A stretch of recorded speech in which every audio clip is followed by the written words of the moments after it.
Hey guys, this is IrieStarcraft, and I'm back to cast another game for you. This one is going to be a 2 versus 2 on Lunar Colony V. Now, this is going to be between Polar, the Red Terran, and his teammate will be Marty, the Blue Zerg player. Their opponents are going to be xSixAzide, the Purple Protoss, and SuperNinja, the Teal Protoss, everybody's favorite dual Protoss team, my favorite dual Protoss team. Throwing down their customary double pylons at the front and the probes heading out for the harassment. And now, any of you guys that have seen... okay, I'm trying not to pay attention to the chat here, but any of you guys that have seen these guys play before, you know the drill, man. Azide goes for a gateway, SuperNinja goes for a forge, and Cheesy McCheeserton McGee starts coming into play. And so SuperNinja will find the Terran base here, Polar, and could we see a forge come out and a second probe, and some cannons start going down in this corner. I expect to see that happening, but we shall see. As now Marty still does not have a spawning pool on the way, so a very late spawning pool could be exposed to some cheesiness, but no, they are going to be going for a double gateway, so a standard opening from the Protoss players. Everybody can take a deep breath now. There's not going to be a million cannons coming out from SuperNinja to start this game. And Polar will be going for a double barracks here with no gas, so they do see that that is the top team. And some probe harass could be able to maybe catch an SCV here or there. They are doing their best. And now Azide's probe in a little bit of trouble, going to pull back, but if nothing else, they are forcing Polar to use all these SCVs to defend rather than mine. And the spawning pool now from Marty has finished, and he has also grabbed an expansion. So this is something I've seen Zerg players do recently. That seems to be a pretty flexible opening. I'm not sure exactly what it is, but basically they will go for a late spawning pool and then sit on their minerals until they have decided whether the top team is going to be a threat in the very early going or not. And once he realizes there is not a whole bunch of cannons going to be thrown down, he goes ahead and grabs the expansion and then just continues droning up.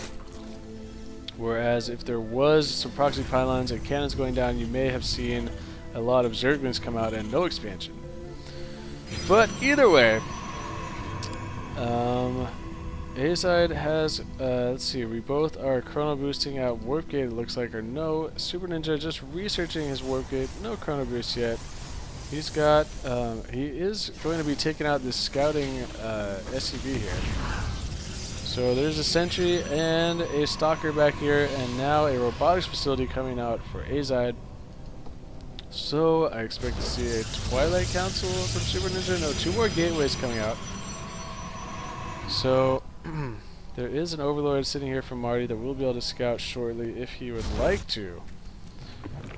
And some more sentries coming out to try and defend any kind of early marine pressure, which they know there are going to be a lot of, because they saw these double racks. But now Polar is mining double gas and going for factory. So will we see some siege tanks? Most likely we will see siege tanks here. As I'm telling you, a lot of people don't think siege tanks are as effective against Protoss. I'm telling you, they are pretty effective against Protoss. Yes, they can be countered, but it requires really good micro. And that is basically with Blink Stalkers and Phoenix are the best way to counter siege tanks, or just overwhelming with Immortals and Colossus. It can be difficult, especially when you defend your siege tanks well with your Marines. It can be very difficult to counter, because Immortals will come in to try and pick off the siege tanks, but if there's enough Marines, those Immortals will just melt away so fast. And then same with Phoenix. Phoenix trying to pick off siege tanks if they have their Marines covering them.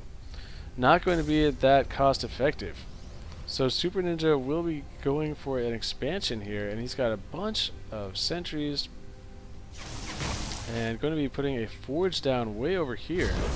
Very interesting forge placement, as I would normally build that back in my base just to keep it from getting sniped.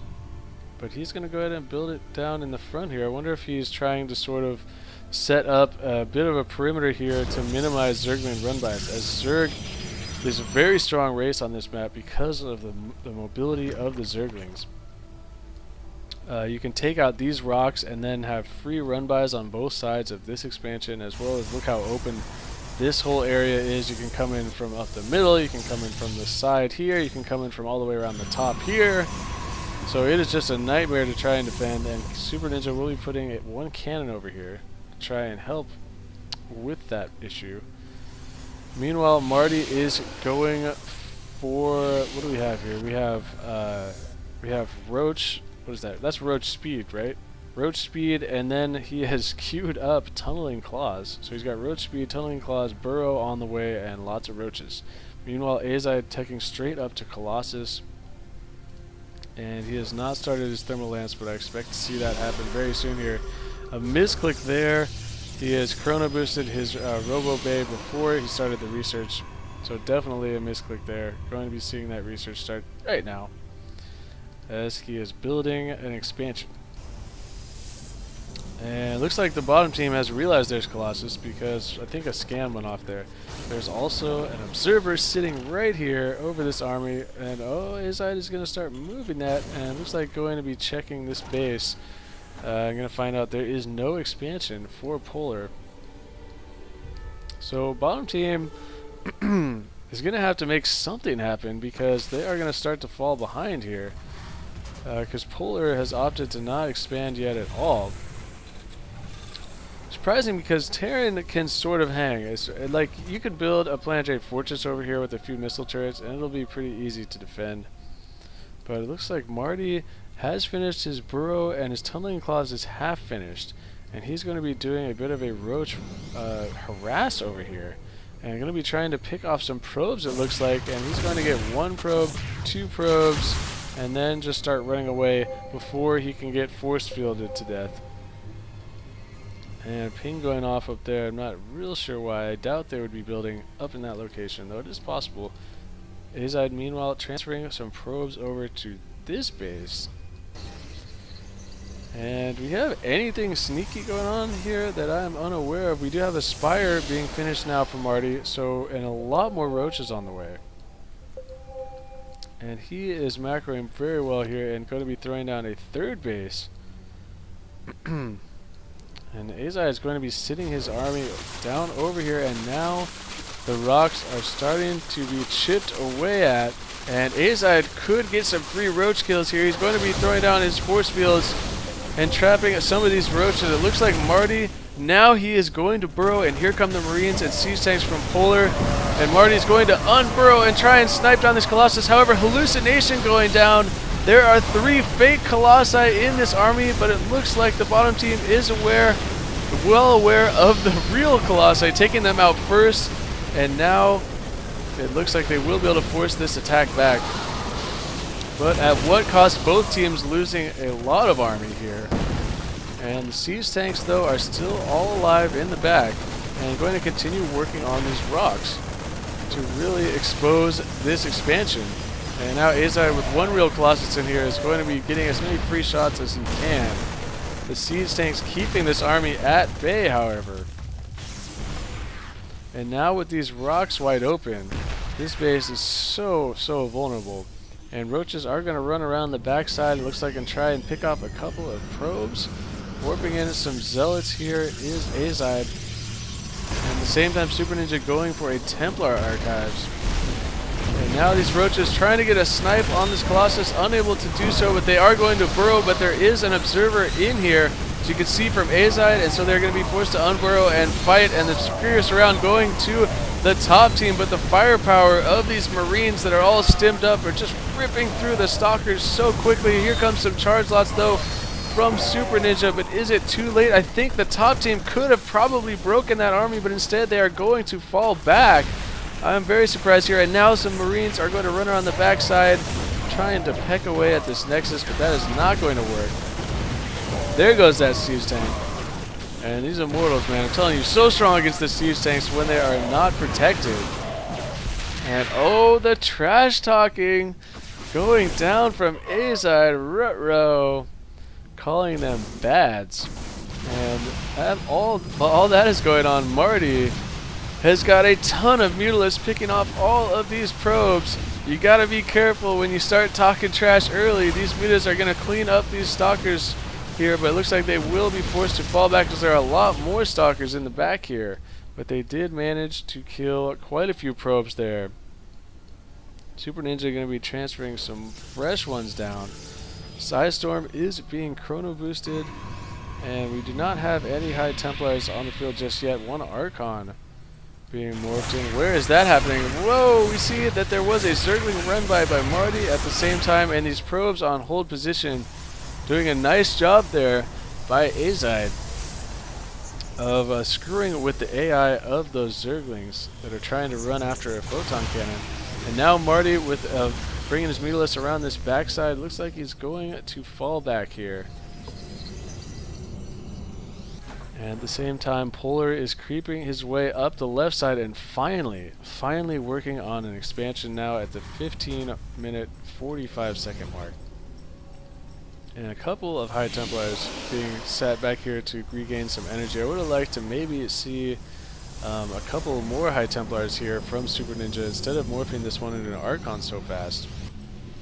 But here come the Mutas once again, going to be picking off a bunch of probes, and he's going to have to be very careful. The Psystorm has finished now, so these Mutas can take a lot of damage real fast. But they are so fast though that they can really, if microed properly, they can avoid a lot of damage from the Psystorms. And so the Archons are going to be needed to add that splash damage to the Psystorm so that they will die before they can get away. And now just abusing the mobility of these Mutalisks, taking out a bunch of more probes here and a few Stalkers that were left down in this corner. Mutas are just the bane of Protoss, I am telling you guys. They are so hard to deal with as Marty is down just massing up Mutalisks, working on attack upgrades now for them, and he's just got this huge swarm of Mutalisks. And you know he is motivated after xSixAzide telling him to get out. Not really in the best position to be saying that, considering the bottom team has serious map control. And now the Mutas, are they going to be able to snipe down this Nexus? It would be huge. It looks like they will get the Nexus, and he will lose quite a few of them, but definitely worth it there. As xSixAzide is going to be way behind now. Mutas rendering this Colossi so useless, man, and that's what sucks about them if you're Protoss. And now Marty is going to be trying to flank here with the Mutas, and Zergling is going to be focusing it down. These Colossi, oh man, xSixAzide's army getting caught here. The Zergling's melting very quickly, but the army is being separated from the top team, really hurting. And now Marty is going to go ahead and sacrifice those Zerglings, but he will save most of those Mutalisks, just whittling away at this army. And it looks like the Vikings at the same time trying to pick off some of these Colossi, and only one of them did get taken out. And now SuperNinja and xSixAzide, starting to feel a little desperate, are going to be pressing down the center of the map. And oh no, it looks like the bottom team is just baiting them into this. Here comes the siege tanks are sieging up, and this army going to press right up the middle. Meanwhile, the Psystorm's going down on the Mutalisks over the side, but the Mutalisks flying directly into the army, and Psystorms are doing a ton of damage, but at what cost? He is melting his own army as well, and it looks like, wow, that was actually a little bit closer than I thought it was, but a nice engagement there for the bottom team. I think I would like to watch that one again. I think I would like to watch that last battle again, you guys, if you don't mind. Maybe on a little slower speed here, as these Marauders stimming up and kiting the Zealots and Archons back away. Meanwhile, the Psystorms going down on these Mutas did so much damage, but they're just all still alive with a little bit of hit points, just picking off these Colossi so fast, and the Immortals unable to reach up to this high ground here. That was key as well. The Immortals forced to run all the way around, and by the time they came around, there was still too many Marauders and one tank left. It really came down. I think that xSixAzide and SuperNinja might have been able to win that fight with slightly better placement, but that is the problem on this map, Lunar Colony V. If you march straight down the middle and up this ramp here, you are going to be in a very, very bad position. Well played by the bottom team. Thank you, Marty, for sending me this game. It was a pleasure to cast. And if you're xSixAzide, you got to be careful when you open your mouth, man. A little early trash talking and coming back to bite you. So anyway, that is going to do it for me. This is IrieStarcraft, and peace out.